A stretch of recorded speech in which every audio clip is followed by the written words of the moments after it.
আপনি কি জানেন এটা কিসের গাছ ছিল? এখানে এই যে পাথার, আমাদের এখানে বলে পাথার, এই সব মিলিয়ে এই জায়গায় একটা বট গাছ ছিল, মানে ছায়ার গাছ ছিল। হয়তো জমিতে কাজ করতেছেন, রোদ উঠছে, কিন্তু এই সেই গাছটা কাটছে। এই গাছের নিচে এসে কৃষক, যেমন আমাদের মতো যেগুলো কৃষক আছে, তারা ছায়ার নিচে থাকতো। কিন্তু গাছ কি হয়েছে, কেটে ফেলছে। যেমন ওই তো একটা গাছ দেখতে পাচ্ছেন পাথরের মাঝখানে, ওই রকম।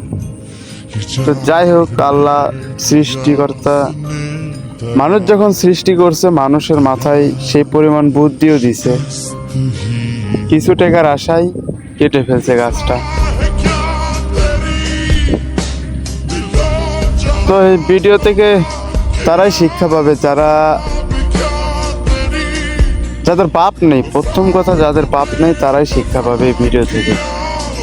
এই রৌদ্রের মাঝে ছায়া কোথাও পাবো না।